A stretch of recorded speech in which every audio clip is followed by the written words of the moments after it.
Hey, welcome back to my studio. In today's video, I want to talk about some really common business mistakes that I keep seeing photographers making. Now, for those who don't know, I do a lot of one-to-one work, portfolio reviews, and coaching on the side of my photography business as a sort of side hustle. And a lot of the problems are kind of the same, so I want to sort of try and address those in one go. So let's dive into them. Now, the first one is a real big one, and this is the most common, and it's not doing enough personal work. Now, as photographers, we are creatives. And as creators, we need to have a voice.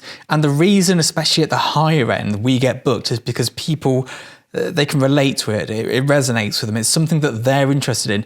It aligns with either the brand's ethos or the particular style of that campaign. So having that big body of personal work, which is something that you constantly do and put out there, is very important. Now, a lot of the stuff that pays my bills has nothing to do with my personal work, but it's the personal work that gets me those jobs. No one's booking me for a new campaign because I did a cool shoot for Pepsi. They're booking me because I did a cool test shoot. And I know it seems a bit backwards, but that's kind of how it works. Now, the next one is about niches and not having one.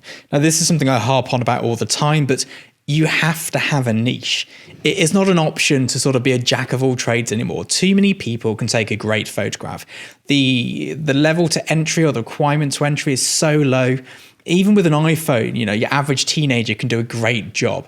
So for us, we have to have a niche and we have to specialize in it, like really specialize in it. Do you want to go? No. My cat's a bit needy today. Go on, off you go. How much cat fluff have I got?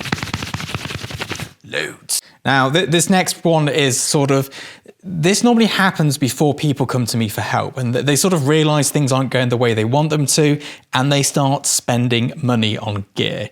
There is no lens, there is no light, and there is no camera that is going to improve your work. It's just fundamentally not. Yes, some offer slightly different creative options, and sometimes that is the right choice, but it probably isn't. For 99.9% of you out there, if you're thinking, I really need this, it's not going to make any difference. What you really need is to focus on the personal work, to focus on creating new concepts, new ideas, new styles, new aesthetics in your work, and not churn out the same stuff as everyone else. That's what you really need. The new bit of kit is only going to cost you money. Now, the final one is a pricing-based issue, and this is a way that I think a lot of photographers have been taught to price, which is you work out how many days a year you can work, which is a weird thing to do because you have no idea how many days you're going to get booked for.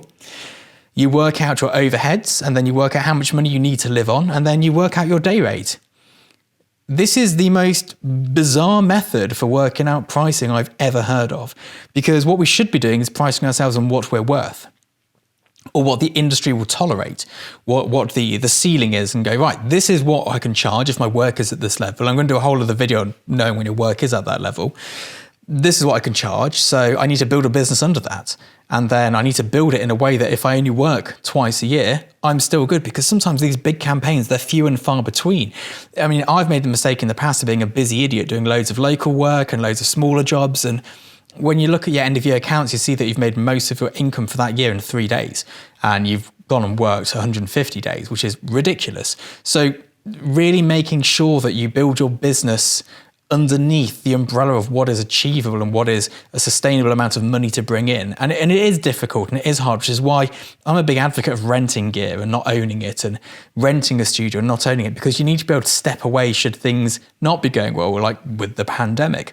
I saw an awful lot of photographers go bust during that time because they had huge outgoings and no income. And they just didn't have that safety net, and the business wasn't lean enough for them to be able to weather that storm. And I think that's one of the best learnings from the whole pandemic scenario. Anyway, I hope these are of use to you. If you have any questions, drop them in the comments below, and I'll speak to you soon. Bye-bye.